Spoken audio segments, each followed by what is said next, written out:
안녕하세요. 꼭지점 특강 잘 보고 계십니까? 식사하실 때도 꼭지점 특강이랑 같이 하시면 여러분들이 한 번 더 리마인드 할 수 있는 기회가 되니까 식사하실 때나 이동하실 때 잘 활용하시면 좋을 것 같습니다. 오늘 위험에 대해서 다뤄볼 건데, 위험은 앞쪽에서 총론의 앞부분에서 시험에 대단히 자주 나오는 부분입니다. 최근 들어서 출제도 자주 되고 있고 이번 시험에도 나올 가능성이 높으니까 우리 깔끔하게 한번 다뤄보고 넘어갑시다. 자, 먼저 첫 번째 개념을 여러분들이 뭘 아셔야 되냐면 위험이라는 개념이 있고요. 그리고 손해라는 개념이 나옵니다. 자, 우리가 한번 상상을 해보면 운전을 하고 있습니다. 내 차 앞에 어떤 차가 깜빡이도 켜지 않고 급하게 끼어들었어요. 그때 우리가 뭐라고 표현하냐면 야, 위험했다 이렇게 표현합니다. 그런데 야, 손해가 발생했다 이렇게 표현하진 않죠. 근데 만약에 차량끼리 부딪혔다. 그러면 우리가 나에게 손해가 발생했다라고 이야기합니다. 즉 위험은 손해보다 시간적으로 우선하는 건데 위험이 생겼다고 해서 반드시 손해가 발생하는 건 아니죠. 다만 위험이 존재하면 손해가 발생할 가능성이 높아지는 겁니다. 그래서 우리는 위험을 뭐라고 이야기하냐면 손해 발생의 가능성이라고 이야기하는 거죠. 이 가능성이란 단어가 위험을 나타내는 키워드가 됩니다. 그러면 손해는 뭐냐? 내가 다치거나 내 차가 부서지거나 실제적으로 쉽게 말하면 내 돈이 들어가는 일들이 발생해야 되죠. 이걸 법적인 용어로 풀이를 하면 객관적으로 나의 법익이 감소하는 경우에 손해가 발생했다라고 이야기합니다. 그런데 객관적으로 내 법익이 감소했다고 하더라도 현저해야 됩니다. 예를 들어서 내 친구가 날 좀 귀찮게 한다 나 짜증스럽죠. 그렇다고 내가 손해가 발생했다고 표현하지는 않습니다. 그래서 누가 봐도 객관적이고 그리고 현저한 법익의 감소가 발생했을 때 우리는 손해라고 표현하는 거죠. 그래서 손해는 객관적이고 현저한 법익의 감소, 내가 가질 수 있는 법적 이익이 감소될 때 이걸 바로 우리는 뭐라 그러냐면 손해라고 이야기하는 거죠. 그래서 시험에는 위험과 손해 두 가지를 개념을 바꿔서 시험에 냅니다. 여러분들은 뭐에 초점을 맞추셔야 되냐면 가능성에 초점을 맞추시고 위험과 손해를 구별하시면 됩니다.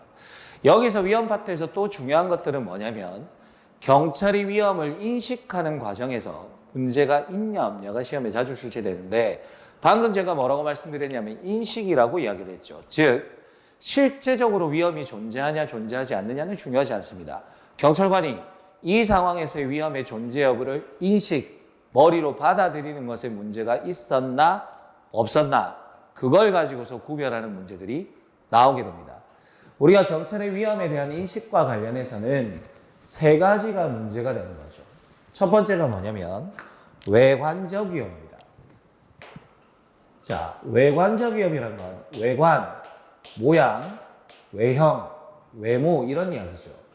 그래서 이 외관적 위험은 바깥에서 볼 때 누가 봐도 위험이 존재하는 상황을 말합니다. 경찰관뿐만이 아니라 누가 봐도 객관적으로 위험하다고 보여지는 상황을 이야기하죠. 예를 들어 순찰 중인 경찰관이 집안에서 들리는 가정폭력 상황인 듯한 소리를 듣습니다. 남자분이 소리를 치고 와이프인 듯한 부인은 울부짖고 있고요. 애기들도 막 울어.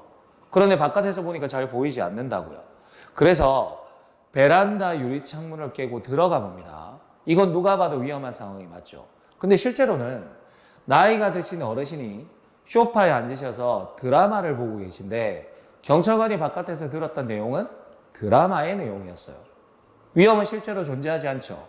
그러나 누가 봐도 위험한 상황이었고 이때는 경찰이 개입해서 그 위험 상황을 확인하는 게 적법한 경찰 활동이기 때문에 외관적 위험, 누가 봐도 위험한 상황에서 경찰이 개입하는 것은 적법입니다. 적법한 경찰 개입이니까 이런 경우까지 유리창 한 장 깼던 그거 경찰관이 잘못한 거 아니냐, 경찰관에게 책임을 물으면 경찰관은 더 이상 아무런 활동을 할 수가 없습니다. 적법한 경찰 개입이기 때문에 경찰관 개인에게는 어떠한 책임도 묻지 않습니다. 민형사상 책임이 없는 거죠. 민형사상 책임을 묻지 않습니다. 물론 유리창 한 장을 깨고 들어갔으니까 그 당사자인 국민 입장에서는 손실이 발생할 수도 있죠. 우리가 위법한 직무집행에 의해서 발생하는 내 재산의 감소는 손해, 적법한 직무집행에 의해서 발생하는 내 재산의 감소는 손실이라고 이야기를 하는데 적법한 경찰 개입이죠. 그러니까 여기는 손해배상의 문제가 아니라 상황에 따라서는 손실보상의 문제도 발생할 수 있죠. 이 손실보상은 행정법에서 자세하게 다루게 되겠지만 항상 인정되는 건 아닙니다. 경찰관이 적법한 행위를 했음에도 불구하고 매번 손실보상을 해줘야 된다라고 이야기를 하면 경찰관의 활동은 제약이 생길 수밖에 없습니다. 그래서 이 손실보상이 가능하긴 하지만 어떤 경우만 가능하냐면 특별한 희생, 즉 국민이 도저히 참을 수 없는 특별한 희생이 발생했을 때만 손실보상은 인정되게 되는 것이죠. 그 다음 두 번째, 위험 혐의라는 게 있습니다. 어렵게 생각하실 필요 없죠. 혐의라는 말은 의심이라는 이야기죠. 위험하지 않겠나라는 의심이 드는 상황을 말합니다. 여러분들이 학교에서 경찰관으로 근무하고 있는데 갑작스럽게 어느 대학교에 폭발물이 설치됐다는 신고가 들어왔어요. 폭발물이 실제로 존재하는지 존재하지 않는지는 아무도 모릅니다. 그러나 신고를 받은 경찰 입장에서는 폭발물이 있을지도 모른다는 의심은 들죠. 당연히 이 경우에는 경찰은 출동해서 폭발물의 존재 여부를 확인해야 되고 그리고 거기 주변에 있는 시민들도 대피시켜야 되는 거죠. 그래서 위험 혐의가 있을 때도 역시나 경찰관의 개입은 정당한 개입이 되는데 이 경우에 경찰이 해야 될 일이 뭔가를 한번 생각해 보면 범인 잡는 게 우선일까요? 그건 아니죠. 일단 폭발물의 존재 여부를 확인하고 사람들을 대피시키는 게 우선입니다. 그래서 조사 차원에서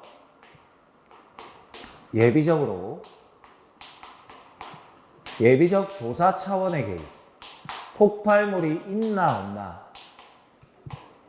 이 개입은 정당화되는 거죠. 그러나 당장 가서 폭발물을 설치한 사람을 체포하는 직접적인 경찰권 발동, 이게 우선이 아니라는 거죠. 직접적인 경찰권 발동은 되지 않습니다. 그렇죠? 어렵지 않죠? 편안하게 자꾸 이해하시면 됩니다. 맨 마지막 하나가 뭐냐면 오상위험입니다. 여기 오자는 한자로 잘못 오자고요. 상은 상상할 상자예요. 잘못 상상한 위험이다 이 말입니다.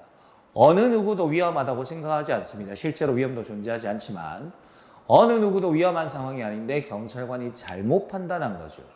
그래서 이 경우는 위험이 전혀 남들이 보기엔 위험하지 않은 상황에 경찰관의 판단이 인식이 잘못된 거기 때문에 이때 경찰관의 개입은 위법이 되겠죠. 위법한 개입이 되는 거니까 경찰관 개인은 당연히 민형사상 책임져야 됩니다. 경찰관은 민형사상 책임을 져야 되겠죠.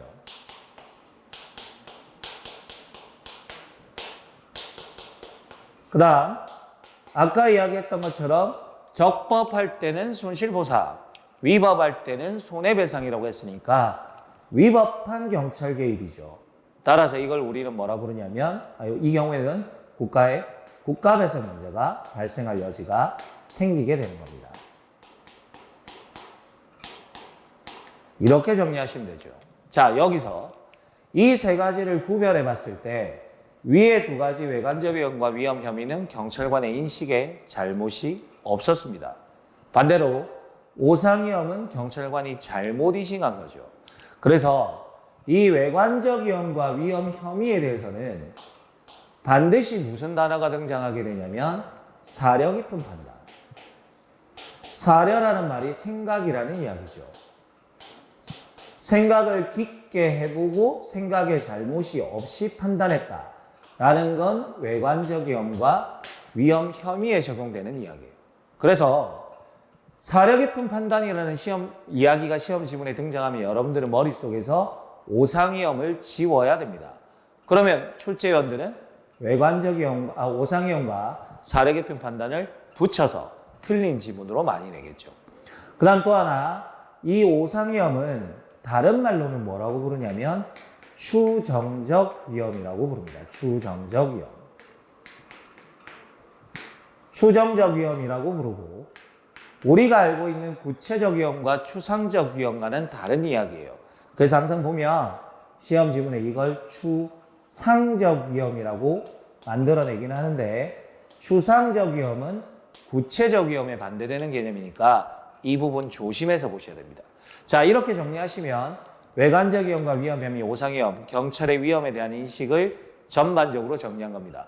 문제 한번 풀어보시죠. 자, 문제를 먼저 보겠습니다.